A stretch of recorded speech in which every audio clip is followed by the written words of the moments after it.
ઉત્સેચક ઉદ્દીપન વિશિષ્ટ પ્રકારની લાક્ષણિકતાઓ ધરાવે છે। ચોક્કસ લાક્ષણિકતાઓમાં એની 6 લાક્ષણિકતાનો આપણે અભ્યાસ કરશું। એમાંનું પહેલું છે ખૂબ જ વિશિષ્ટ કાર્યક્ષમ ઉત્સેચકો છે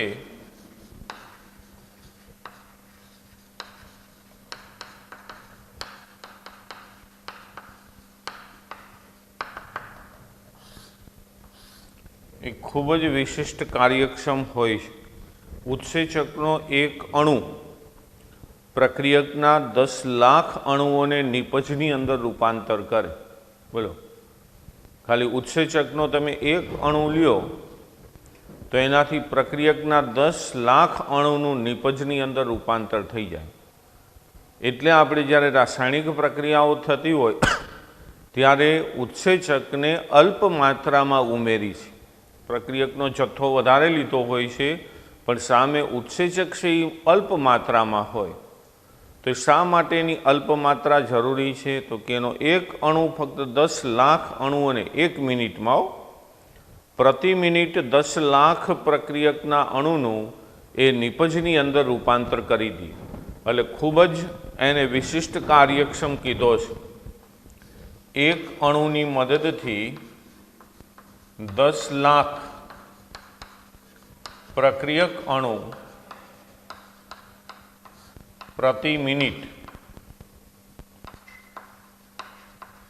એટલે 1 મિનિટમાં 10 લાખ પ્રક્રિયક અણુનું રૂપાંતર નિપજની અંદર થાય। ત્યાર પછી બીજી લાક્ષણિકતા છે ઉચ્ચ વિશિષ્ટ સ્વભાવ। તો ઉચ્ચતમ વિશિષ્ટ સ્વભાવ જે એનો રહ્યો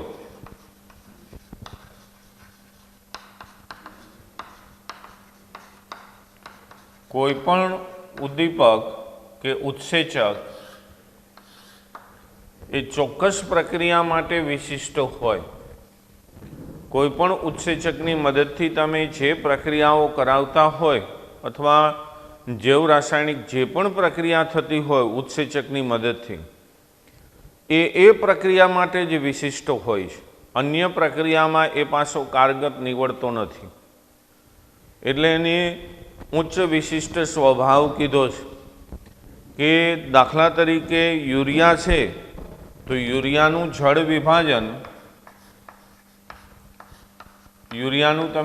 વિભાજન કરો તો એમાંથી એમોનિયા અને કાર્બન ડાયોક્સાઇડ વાયુ છૂટો પડે।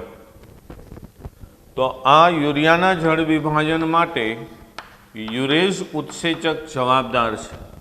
યુરેઝ ઉત્સેચક યુરિયાનું જળ વિભાજન કરી અને એમોનિયા અને કાર્બન ડાયોક્સાઇડ આપે। તો આ યુરેઝ છે એ યુરિયા માટે જ વપરાશે, એના જળ વિભાજન માટે જ।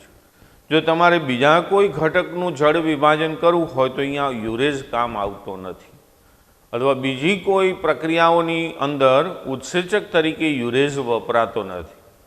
એટલે ચોક્કસ પ્રક્રિયાઓ થતી હોય એના માટે ચોક્કસ ઉત્સેચક જ જરૂરી છે અને એ જ એ કાર્ય કરે છે।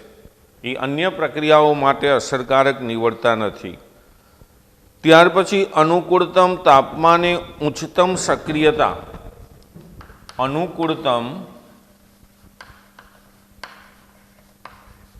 તાપમાને ઉચ્ચતમ સક્રિયતા। તો પહેલી બાબત કે અનુકૂળતમ તાપમાન કોને કહેવાય? તો એવું તાપમાન કે જ્યાં ઉત્સેચકની સક્રિયતા ખૂબ વધારે હોય એ તાપમાને અનુકૂળતમ તાપમાન કીધું છે ઉત્સેચક માટે। તો ઉત્સેચક માટે અનુકૂળતમ તાપમાન જ્યારે હશે ત્યારે એ સૌથી વધારે સક્રિય હશે। પણ જો અનુકૂળતમ તાપમાનથી વધારે કે ઓછું હોય તો એની સક્રિયતા વધારે હોતી નથી। ઉત્સેચક માટે 298 કેલ્વિનથી 310 કેલ્વિન તાપમાનને અનુકૂળતમ તાપમાન કીધું છે। પણ જો આથી ઓછું તાપમાન કે 310 કેલ્વિનથી વધારે તાપમાન હોય તો એ સમય દરમિયાન એની સક્રિયતા ઓછી થાય છે। આ તાપમાનનો ગાળો એવો છે કે જ્યાં ઉત્સેચક ઉચ્ચ સક્રિયતા ધરાવતો હોય. આપણા શરીરનું તાપમાન 310 કેલ્વિન છે. એટલે આપણા શરીરના તાપમાન 310 કેલ્વિન છે. એટલે આપણા શરીરમાં જે જૈવ રાસાયણિક ઉત્સેચકો હોય, ઉદ્દીપકો હોય, એ આ 310 કેલ્વિન તાપમાનના ગાળામાં એ વધારે સક્રિયતાઓ ધરાવે. ઘણીવાર આપણે કંઈક તાવ આવ્યો એટલે શરીર ગરમ થયું, તો આપણા શરીરનું તાપમાન 310 કેલ્વિન તાપમાનથી વધ્યું એટલે આપણા શરીરની અંદર થતી જૈવ રાસાયણિક પ્રક્રિયા છે એ નબળી પડવા માંડે. જે ઘટકો ઉત્પન્ન થવા જોઈએ એ ઉત્સેચકોની મદદથી ન થાય. કેમ ન થાય? તો કે તાપમાન 310 કેલ્વિન કરતાં વધ્યું છે એટલે એની સક્રિયતા છે એની અંદર શું જોવા મળે? ઘટાડો જોવા મળે. એમાં આપણે દૂધમાંથી દહીં બનતું હોય તો એની અંદર લેક્ટોબેસિલસ બેક્ટેરિયા જવાબદાર છે. તો તમે અનુભવેલું છે કે અત્યારે જે શિયાળો ચાલે છે તો દૂધ છે એ મેળવવા મૂક્યું હોય દહીં બનાવવા, તો એ ખાસો સમય લે. સવારે કદાચ ન પણ બન્યું હોય તો એ બપોર સુધી ચાલુ રહે પ્રક્રિયા, કારણ કે તાપમાન એનું 298 કેલ્વિનથી જેમ ઘટતું જાય એમ એની સક્રિયતા ઘટતી જશે. એટલે આ બંને વચ્ચેનું તાપમાન છે એ ઉત્સેચકોની સક્રિયતામાં શું કરે? વધારો કરે. ત્યાર પછી અનુકૂળતમ પીએચ. આ પણ તાપમાન જેવું જ છે. પીએચ મૂલ્ય કે ચોક્કસ પીએચ ગાળો હોય કે જ્યાં ઉત્સેચકોની સક્રિયતા વધારે હોય એને આપણે અનુકૂળતમ પીએચથી ઓળખીએ છીએ કે જ્યાં ઉત્સેચકોની સક્રિયતા વધારે હશે. તો અનુકૂળતમ પીએચનું મૂલ્ય 5 થી 7. આ જે પીએચ ગાળો છે ત્યાં ઉત્સેચકોની સક્રિયતા વધારે હશે. એથી પીએચ મૂલ્યમાં જો ઘટાડો થાય તો એની સક્રિયતામાં પણ ઘટાડો થશે.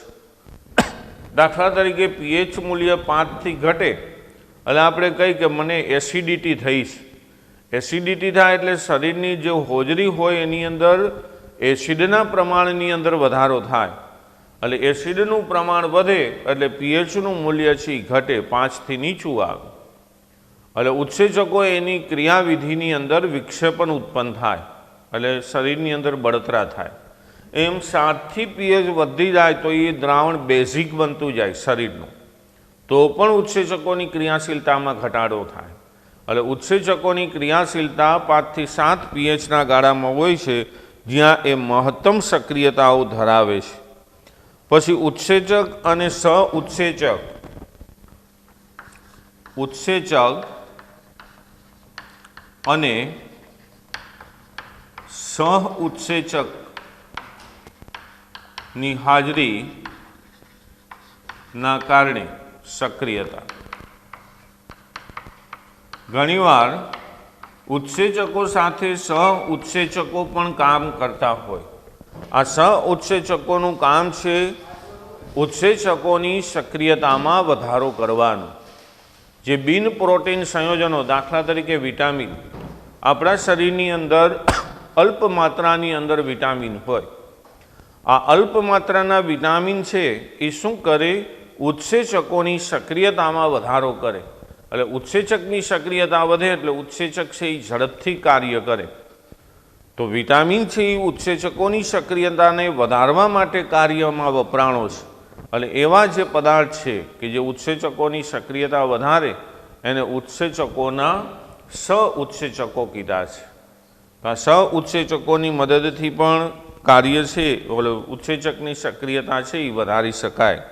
આ સિવાય ઉત્તેજકો તરીકે sodium ion, manganese ion, cobalt ion, copper ion, આ બધા સહ-ઉત્સેચકો તરીકે, ઉત્તેજકો તરીકે કે જે ઉત્સેચકો સાથે રાસાયણિક બંધથી જોડાય આયનો અને એની ક્રિયાશીલતાની અંદર વધારો કરવા માટે વપરાય છે. એટલે આ બધા રાસાયણિક ઉત્સેચકના અણુ સાથે નિર્બળ બંધથી બંધિત થઈ જાય અને એ ઉત્સેચકોની સક્રિયતાની અંદર વધારો કરે. દાખલા તરીકે એમાઇલેઝ છે, એમાઇલેઝ આનું આપણા શરીરની અંદર રહેલા જે સોડિયમ ક્લોરાઇડના સોડિયમ આયનો છે એની સાથે નિર્બળ બંધથી જોડાયેલા હોય છે અને આ જે સોડિયમ આયન છે એ એમાઇલેઝ સાથે ઉત્સેચક સાથે જે નિર્બળ બંધ બનાવે એના પરિણામે એમાઇલેઝની સક્રિયતાની અંદર વધારો થાય, આ ઉત્તેજકો કહેવાય. ત્યાર પછી નિરોધકો અને વિષની હાજરી.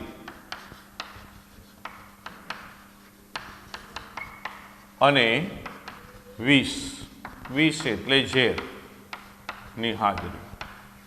તો આવા નિરોધકો અથવા વિષની હાજરીમાં ઉત્સેચકોની સક્રિયતામાં ઘટાડો થાય. એટલે ઉત્સેચક પોતાની સક્રિયતા ઓછી કરે, એને ઝેરીકરણની અસર કહેવાય અથવા નિરોધન પામે એવું પણ કહેવાય. ઉત્સેચક નિરોધન પામે એટલે સક્રિયતા એની ઘટે. નિરોધકો અથવા વિષની માત્રા જો વધારે હોય તો ઉત્સેચકોની સક્રિયતામાં ખાસો એવો ઘટાડો થઈ જાય, એની ક્રિયાશીલતા છે એ ખૂબ ઓછી થઈ જાય. આમ ઉત્સેચકની સક્રિયતા ઘટાડવામાં અથવા એને સંપૂર્ણ નાશ કરવામાં આવા નિરોધકો અથવા વિષની હાજરી હોય છે.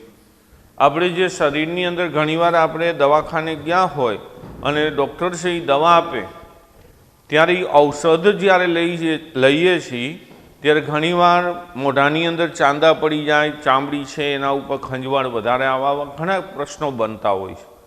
તો એ પ્રશ્ન બનવા પાછળનું કારણ શું કે જે આપણે ઔષધ લીધી છે એ ઔષધ આપણા શરીરની અંદર રહેલા ઉત્સેચકો માટે વિષ કે ઝેર બની ગઈ છે, જેના પરિણામે એની આડઅસર થઈ અને શરીરની અંદર ચાંદા પડ્યા. આપણે એને ક્યાં એક ચોક્કસ નામથી ઓળખી છે, મને નામ હવે યાદ નહીં આવે. રિએક્શન આવ્યું આપણે એમ કહી દવાનું. એ દવાનું રિએક્શન એટલે શું? તો કે ઔષધ જે લીધી છે એ ઔષધની અસર છે એ ઉત્સેચકો ઉપર થાય છે, એટલે ઉત્સેચકોના બંધારણ બદલાઈ જાય તો એની ક્રિયાશીલતા છે, સક્રિયતા છે એ ઘટાડો થઈ જાય.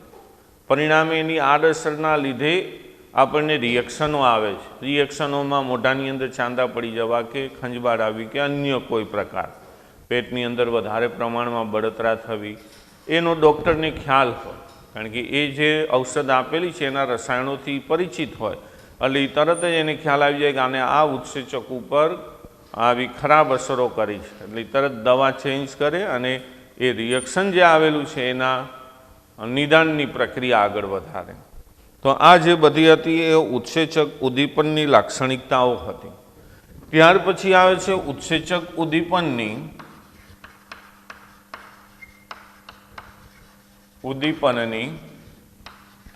ક્રિયાવિધિ. જો કે આ ક્રિયાવિધિનો અભ્યાસ તમે જૈવિક અણુ પાઠની અંદર કરશો, ત્યાં પણ ઉત્સેચક ઉદ્દીપનની ક્રિયાવિધિ તાળુકૂચી મોડેલ આવે છે અને અહીંયા પણ આવે છે.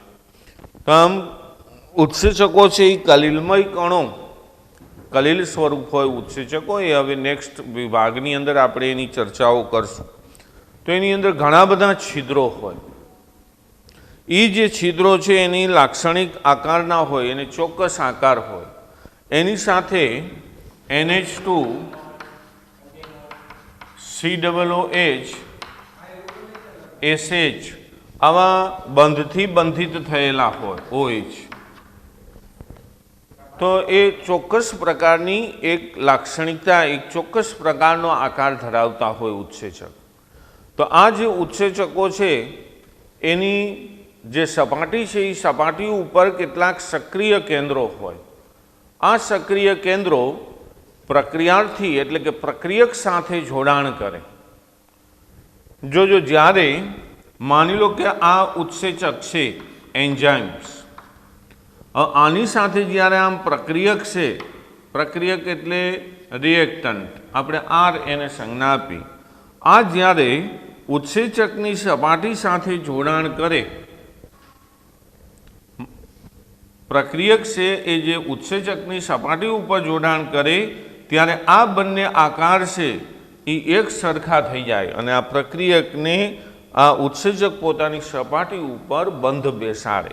આપણે આ પ્રક્રિયકના આકારને હું આવો લઈ લઉં છું. પ્રક્રિયક તો ઉત્સેચક છે એ આ પ્રક્રિયકને પોતાની ઉપર બંધ બેસતો કરવા પોતાનો જે આકાર છે એ બદલી નાખે, આમ કરી નાખે. એટલે આ એક સરખો અહીંયા બંધ બેસી જાય અને વચ્ચે એક મધ્યવર્તી સક્રિયકૃત સંકીર્ણની રચના થાય. આ સક્રિયકૃત સંકીર્ણ છે એનું ત્યાર પછી વિઘટન થાય અને એમાંથી આ પ્રક્રિયક છે એ નિપજની અંદર ફેરવાઈ જાય. એટલે આમ આ જે પ્રક્રિયા છે, જેમ તાળું છે એની અંદર તમે યોગ્ય ચાવી નાખશો તો તાળુંની અંદર જે ખાંચા છે એની અંદર ચાવી યોગ્ય રીતે બંધ બેસી જશે અને તાળું ખુલી જશે. એટલે આને તાળું કૂચી મોડલ પણ કહે છે. એમ જ્યારે પ્રક્રિયક છે એ ઉદ્દીપકની સપાટી ઉપર બંધ બેસવા આવે ત્યારે આ ઉદ્દીપક પોતાની સપાટીને એવી બનાવશે જેથી પ્રક્રિયક એના ઉપર બંધ બેસી જાય, આમ સીધે સીધું. અને અહીંયા એક મધ્યવર્તી સંકીર્ણની રચના થઈ જાય. ત્યારબાદ એનું વિઘટન થાય અને વિઘટનમાંથી નિપજ છૂટી પડે. આમ આ જે આખી પ્રક્રિયા છે એને જો લખવામાં આવે તો આ એન્ઝાઇમ્સ અને સબસ્ટન્સ આપણે કહી છીએ પ્રક્રિયકને, તો આ બે વચ્ચે જો આને એસ કહી દો તો આ પ્રક્રિયક જ થયો. રિએક્ટન્ટ એ કહેવાય, સબસ્ટન્સ એ કહેવાય. બંનેનું એકબીજા સાથે જોડાણ થાય અને એમાંથી એક મધ્યવર્તી સંકીર્ણ ESની રચના થાય. આવું ES બની. પણ એ નિર્બળ બંધિત હોય, મધ્યવર્તી સંકીર્ણ અથવા સક્રિયકૃત સંકીર્ણ કહેવાય. અને એ સક્રિયકૃત સંકીર્ણનું ત્યાર પછી વિઘટન થાય અને એમાંથી ઉત્સેચક છૂટો પડી જાય. જે તમે એન્ઝાઇમ્સ હતો એ એન્ઝાઇમ્સ પાછો હતો ને એવો મળે, પણ જે સબસ્ટન્સ હતો એ નિપજની અંદર રૂપાંતરિત થઈ ગયો, પ્રોડક્ટ બની ગયો છે. તો આ જે આખી ક્રિયાવિધિ છે એ ઉત્સેચક ઉદ્દીપનની ક્રિયાવિધિ છે. જૈવિક અણુ પાઠની અંદર આ ક્રિયાવિધિનો અભ્યાસ થશે. આ સિવાય ઉદ્યોગોમાં ઉત્સેચક અથવા ઉદ્દીપકની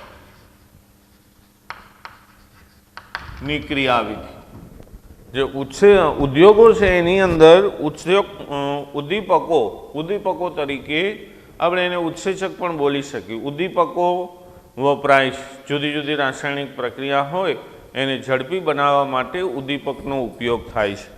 એમાંની પહેલી જે પ્રક્રિયા છે, બધી જ પ્રક્રિયા આપણે ભણી ગયા છે. એમોનિયાનું સંશ્લેષણ, એમોનિયા છે એ હેબર વિધિથી બનાવવામાં આવે છે.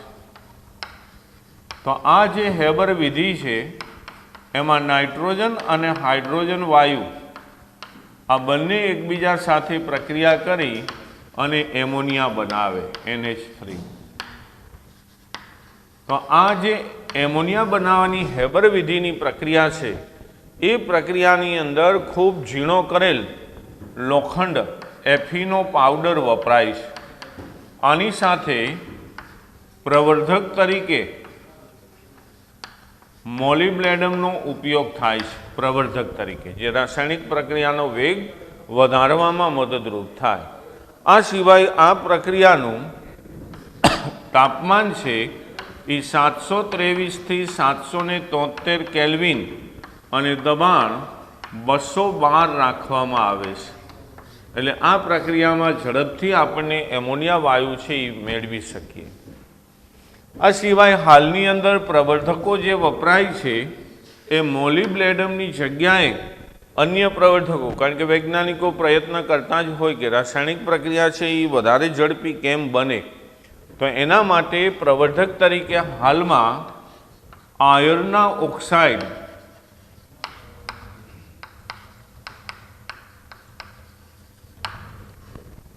જો કે લોખંડનો પાવડર વપરાય છે, ગરમીની હાજરીમાં આયર્ન ઓક્સાઇડ એમાં બની જ જતો હોય, પણ છતાં એક અલગ mixer iron oxide, potassium oxide અને એલ્યુમિના, આ ત્રણનું મિશ્રણ પ્રવર્ધક તરીકે હાલની પરિસ્થિતિમાં વપરાય છે કે જે રાસાયણિક પ્રક્રિયાનો વેગ છે એ ઝડપી બનાવે. આ એક.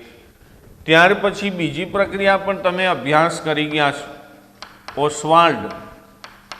ઓસ્વાલ્ડ પ્રવિધિની મદદથી નાઇટ્રિક એસિડનું ઉત્પાદન છઠ્ઠા પાઠની અંદર આપણે ભણી ગયા છે. નાઇટ્રિક એસિડના ઉત્પાદનની ઓસ્વાલ્ડ પદ્ધતિ સમજાવો તો એ એમોનિયાના ઓક્સિડેશન પ્રક્રિયાથી બનાવવામાં આવે છે કે એમોનિયા હોય એનું ઓક્સિજનની હાજરીમાં ઓક્સિડેશન કરી નાઇટ્રિક એસિડમાં રૂપાંતર કરવામાં આવે. આમાં તમને યાદ રાખવા મેં કીધું હતું 45-46. આમ આ જે નાઇટ્રિક ઓક્સાઇડ બન્યો એ નાઇટ્રિક ઓક્સાઇડ ઓક્સિજન સાથે પ્રક્રિયા કરી નાઇટ્રોજન ડાયોક્સાઇડ બનાવે અને એ નાઇટ્રોજન ડાયોક્સાઇડ પાણી અને ઓક્સિજન સાથેની પ્રક્રિયાથી નાઇટ્રિક એસિડ HNO3 બને. HNO3 નાઇટ્રિક એસિડ 2 2 4 ને 2 6 4 સંતુલિત કહી. તો આ જે આખી પ્રવિધિ છે ઓસ્વાલ્ડની કે જેની મદદથી નાઇટ્રિક એસિડ બનાવવામાં આવે છે એની અંદર પ્લેટિનાઇઝ્ડ એસ્બેસ્ટોસ ઉદ્દીપક તરીકે વપરાયામાં પ્લેટિનાઇઝ્ડ એસ્બેસ્ટોસ અને તાપમાન છે એ 573 કેલ્વિન રાખવામાં આવે છે. તો આ પ્રક્રિયાથી નાઇટ્રિક એસિડનું ઔદ્યોગિક ઉત્પાદન કરી શકાય ઓસ્વાલ્ડ પદ્ધતિથી. એટલે નાઇટ્રિક એસિડના ઔદ્યોગિક ઉત્પાદનના સોપાનો લખો તો આ 3 પ્રક્રિયા લખવાની થાય. અને 7મા પાઠ 6ઠા પાઠમાં નથી કાઢ્યું, 7મા પાઠમાં પી વિભાગમાં આવતું આ. અને ત્યાર પછીનું પણ ભણી ગયા છે સલ્ફ્યુરિક એસિડ એના ઉત્પાદન માટે આપણે સંપર્ક વિધિનો ઉપયોગ કરેલો. સંપર્ક વિધિથી સલ્ફ્યુરિક એસિડનું ઉત્પાદન તો એની અંદર એ પ્લેટિનાઇઝ્ડ એસ્બેસ્ટોસ કે વેનેડિયમ પેન્ટોક્સાઇડનો ઉપયોગ થાય.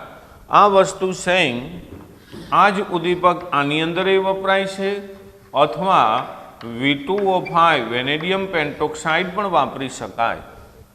આનું જે તાપમાન છે એ 673 થી 723 કેલ્વિન સુધીનું રાખવામાં આવે છે આ પ્રક્રિયાનું. તો સંપર્ક વિધિમાં સલ્ફર ડાયોક્સાઇડ વાયુનું સૌ પ્રથમ સલ્ફર ટ્રાયોક્સાઇડ વાયુની અંદર રૂપાંતર કરવામાં આવે અને સલ્ફર ડાયોક્સાઇડ સલ્ફર ટ્રાયોક્સાઇડ બનાવે. આ જે સલ્ફર ટ્રાયોક્સાઇડ વાયુ છે એને સલ્ફ્યુરિક એસિડમાં શોષી લઈ એમાંથી H2S2O7 કે જેને આપણે ઓલિયમ અથવા ધુમાયમાન સલ્ફ્યુરિક એસિડ કહેવાય, પાયરો સલ્ફ્યુરિક એસિડ કહેવાય, ઓલિયમ પણ બોલાય. અને આ જે ઓલિયમ બન્યો એમાં જરૂરિયાત પ્રમાણે પાણી ઉમેરી અને એમાંથી સલ્ફ્યુરિક એસિડનું ઔદ્યોગિક ઉત્પાદન કરવામાં આવે છે. જરૂરિયાત પ્રમાણે પાણી ઉમેરો એ પ્રમાણે એની સાંદ્રતાવાળો જેટલી સાંદ્રતાવાળો સલ્ફ્યુરિક એસિડ બનાવવો હોય એટલો બનાવી શકાય. રેડી? તો અહીંયા આપણી જે ઉત્સેચક ઉદ્દીપનની જે પ્રક્રિયા છે આખી એ પોર્શન અહીંયા પૂરો થાય. એટલે ઉત્સેચકનો આખો વિભાગ 30% સિલેબસની અંદર છે. એટલે આમ આ અત્યારે ગુજરાત બોર્ડની પરીક્ષા માટે ન કરો તો ચાલે, પણ આ બધાના ટૂંકા પ્રશ્ન ગુજકેટ માટે કરવા જરૂરી છે, JEE નીટ માટે જરૂરી છે. બસ અહીંયા ઉત્સેચકની ચર્ચાઓ આપણે પૂરી કરી છે. અને હવેનો જે મુદ્દો છે કલીલ, એ મુદ્દાની અંદરના અમુક ટોપિકો કાઢી નાખેલા છે. એટલે જે નીકળેલા હશે 30%માં એની હું ચર્ચા કરીશ.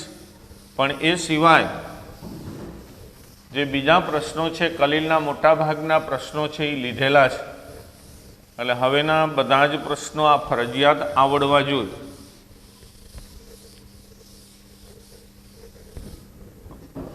નવો વિભાગ ચાલુ કરી કલીલ.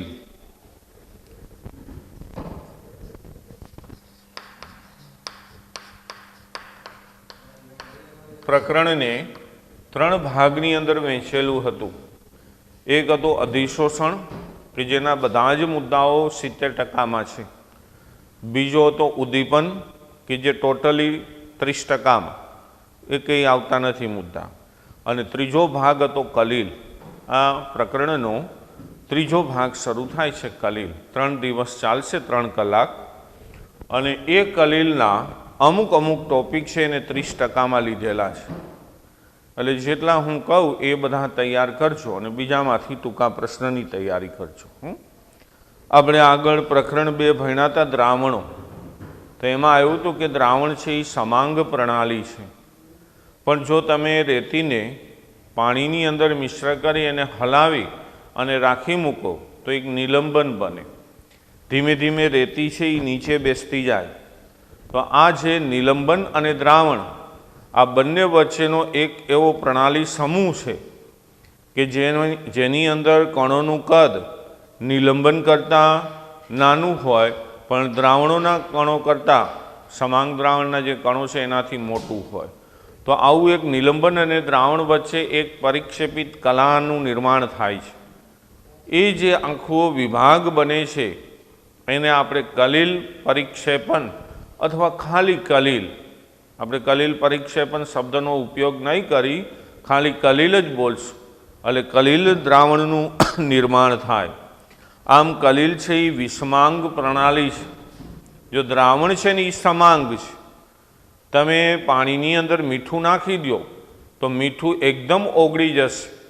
એટલે તમે એની અંદર મીઠાના ઘટકોને જોઈ શકશો નહીં.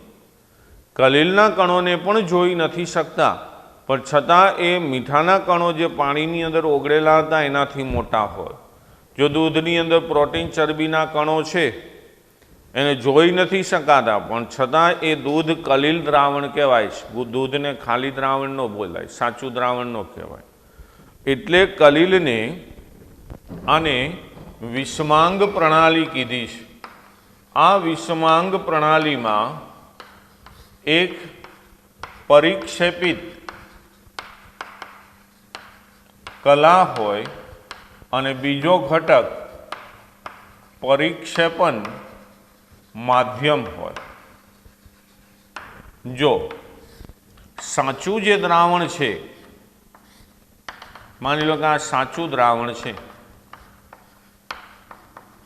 તો સાચું દ્રાવણમાં તમે સોડિયમ ક્લોરાઇડને ઓગાળેલો છે, તો સાચું દ્રાવણમાં સોડિયમ ક્લોરાઇડ એ દ્રાવ્ય છે અને પાણી છે એ દ્રાવક છે.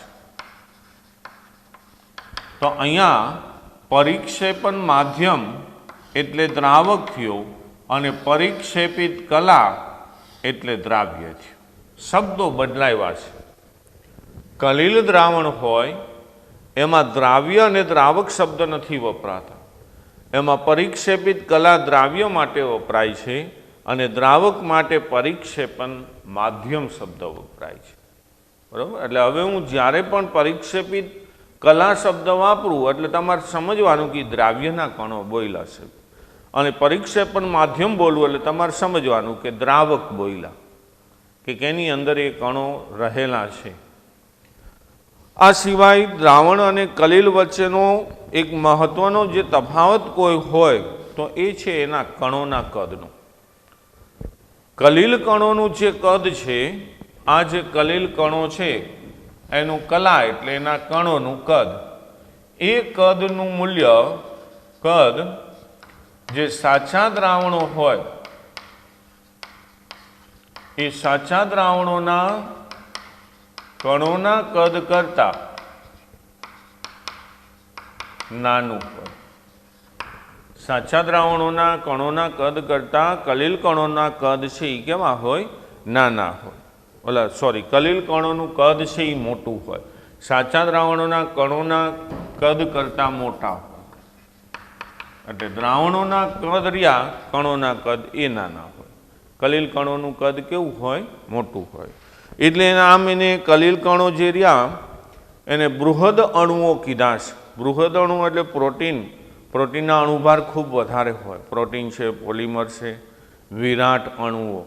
તો એ જૈવિક અણુ પાઠની અંદર આવશે. લાખની અંદર હોય, 1,75,000 ને 75,000 આવા મોટા અણુભાર ધરાવે.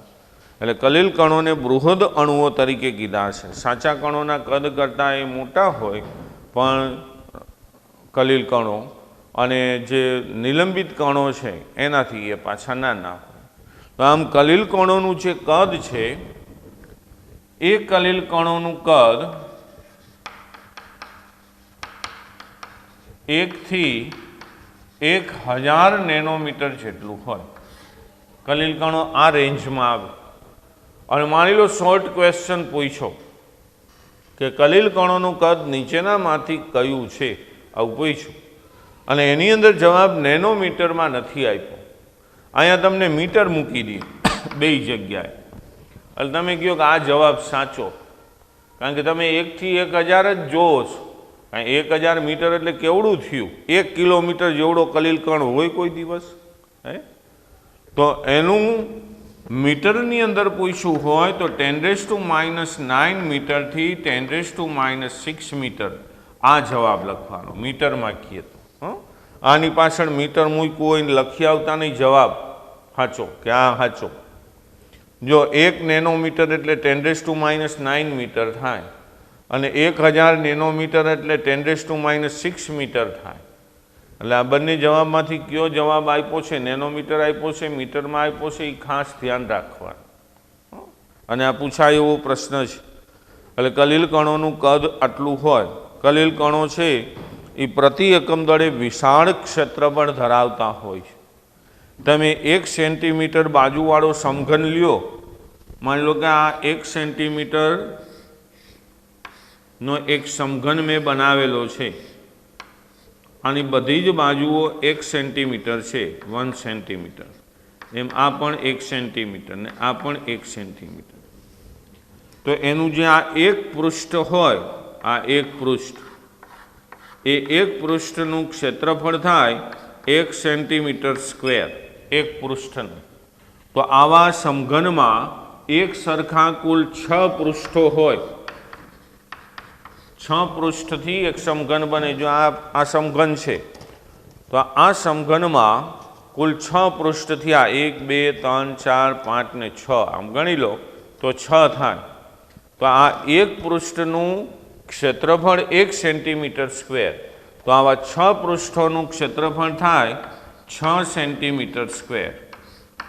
હવે જો આ 1 સેન્ટીમીટર સ્ક્વેર, 1 સેન્ટીમીટર વાળો જે સમઘન છે એના હું 10⁻12 સેન્ટીમીટર, 10⁻12 ભાગ જો કરી દઉં, આટલા આના ભાગ કરી નાખવાના ટુકડા, તો એનો એક ભાગ છે એ કલીલ કણના કદ જેટલો બને, અને એના ક્ષેત્રફળ 60,000 સેન્ટીમીટર સ્ક્વેર થઈ જાય. કારણ કે બધા જ ભાગ અલગ અલગ થઈ ગયા. આ ચોક છે તો ચોકની અત્યારે વક્ર સપાટીનું અથવા કુલ સપાટીનું ક્ષેત્રફળ શોધો. તમે કહો કે આ નળાકાર છે સાહેબ, નળાકારની ઊંચાઈ માપી લો, એની ત્રિજ્યા માપી લો, અને પછી તમે એનું ક્ષેત્રફળ નક્કી કરો. પણ આ ચોકનો જો હું પાવડર કરી નાખું તો એના ક્ષેત્રફળની અંદર વધારો થાય, કારણ કે બધા જ કણો છૂટા થઈ જાય. આની અંદરનો કણ છે એ તમને દેખાતો નથી, તો એ બારે આવશે, અને જેટલા ભાગ વધશે એટલું એનું ક્ષેત્રફળ વધશે. 60,000 સેન્ટીમીટર સ્ક્વેર પણ બોલાય અથવા 6 મીટર સ્ક્વેર પણ બોલાય, આટલું ક્ષેત્રફળ વધી જાય. એટલે કલીલ કણો છે એ ક્ષેત્રફળ વિશાળ હોય છે. એ વિશાળ ક્ષેત્રફળના લીધે શું થાય? રાસાયણિક પ્રક્રિયાઓ છે એ ઝડપી બને એના વિશાળ ક્ષેત્રફળના લીધે. કારણ કે જેટલી સંપર્ક સપાટી વધે એટલો રાસાયણિક પ્રક્રિયાનો વેગ છે એ વધારે. ત્યાર પછી કલીલ કણો છે એને 3 રીતે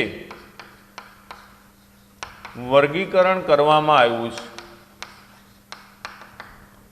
પહેલું, જે વિક્ષેપિત અથવા પરિક્ષેપિત કલા અને પરિક્ષેપિત માધ્યમ.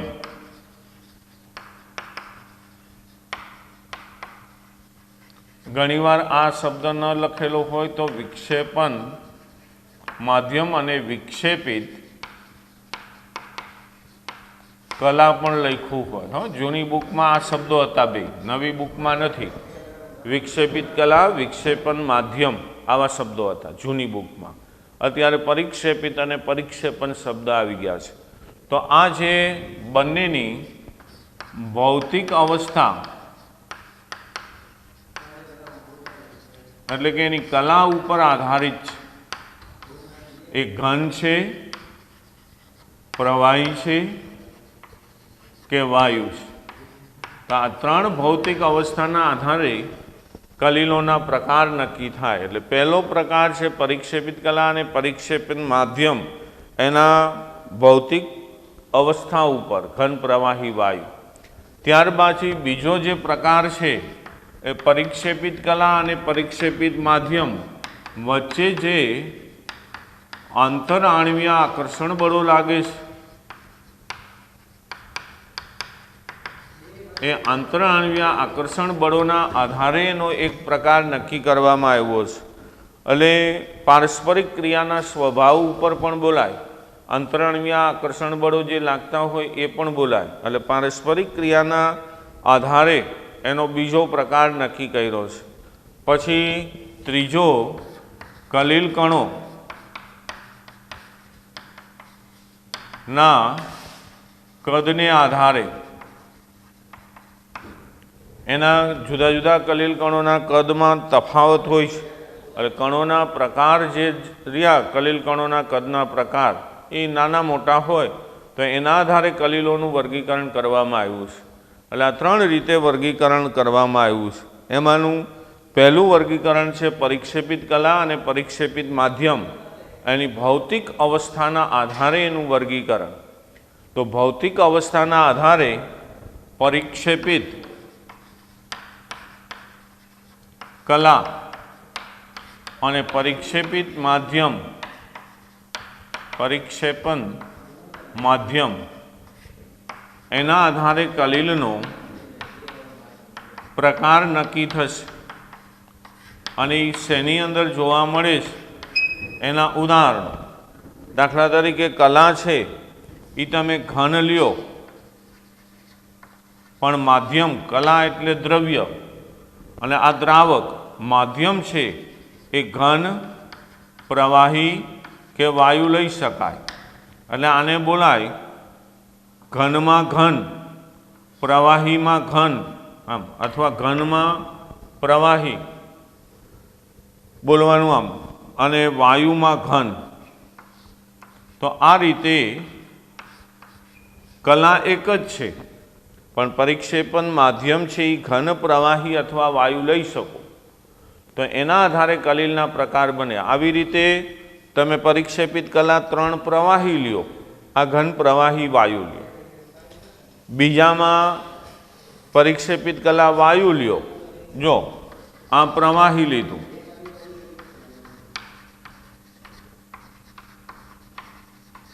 તો સામે માધ્યમ ઘન, પ્રવાહી અથવા વાયુ લઈ શકાય।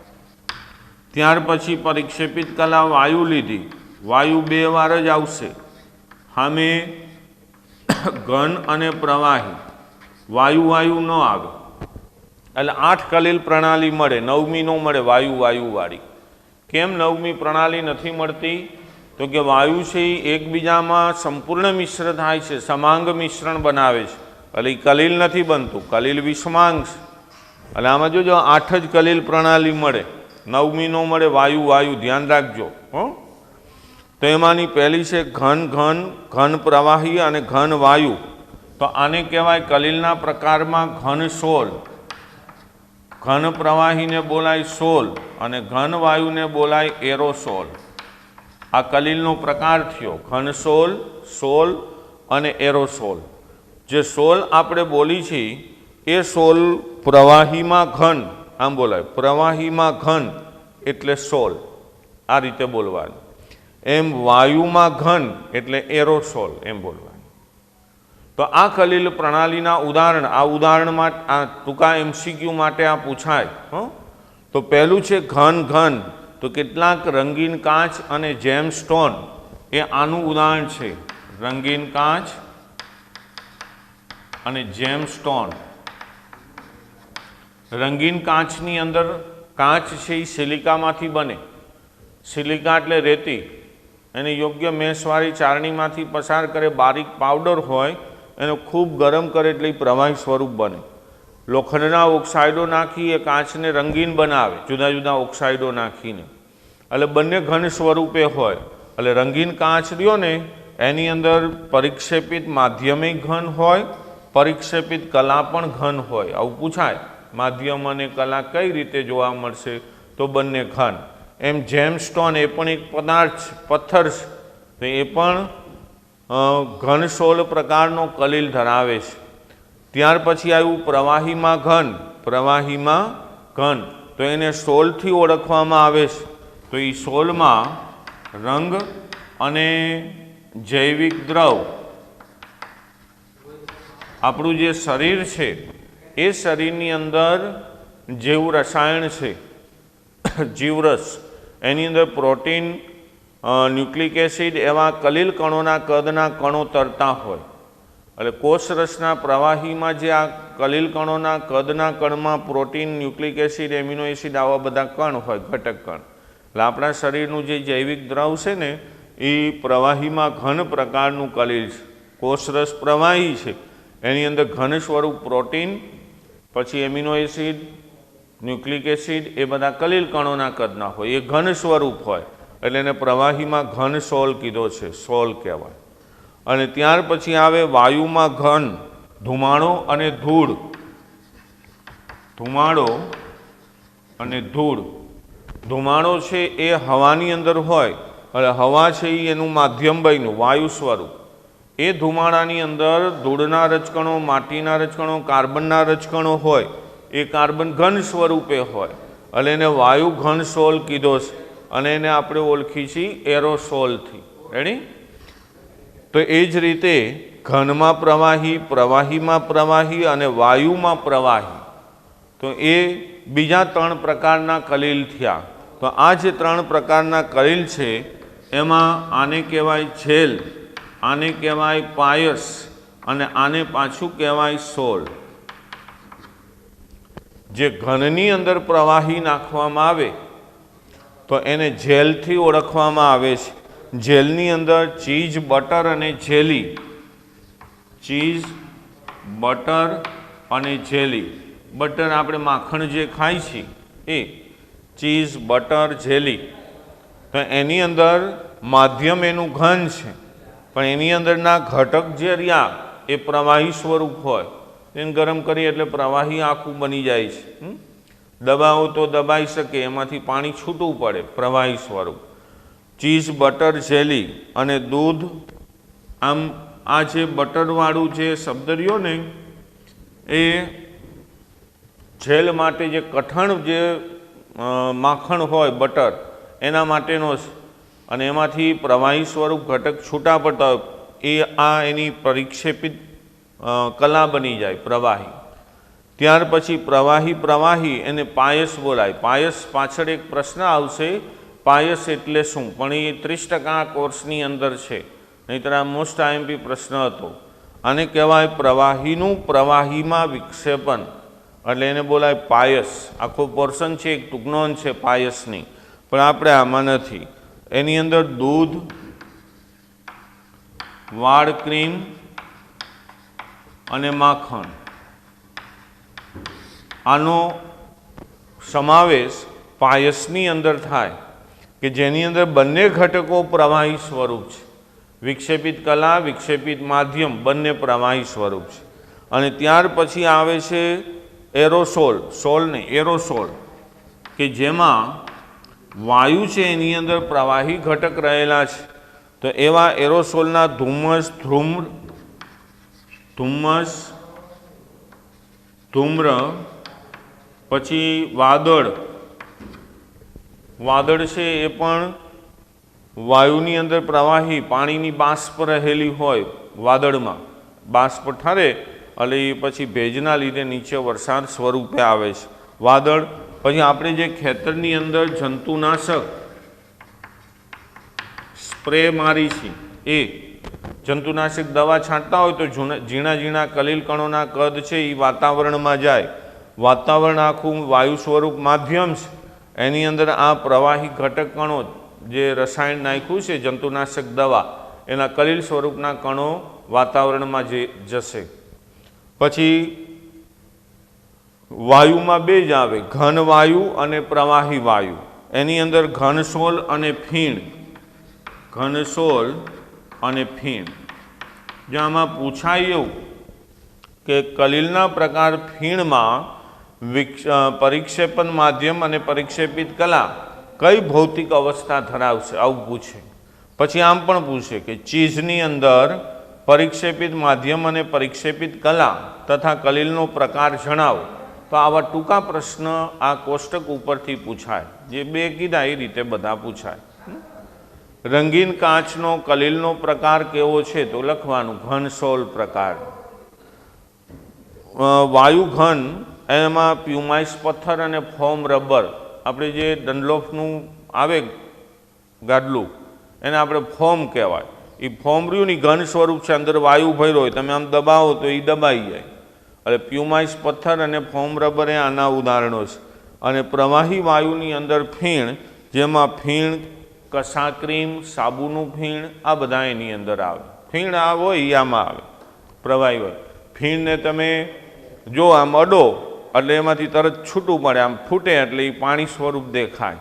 તો એમાં પ્રવાહીની અંદર વાયુ ભરેલો હોય. આપણે નથી પરપોટા કરતા, એ પરપોટો ફૂટે એટલે જોજો પાણી છૂટું પડશે આમ.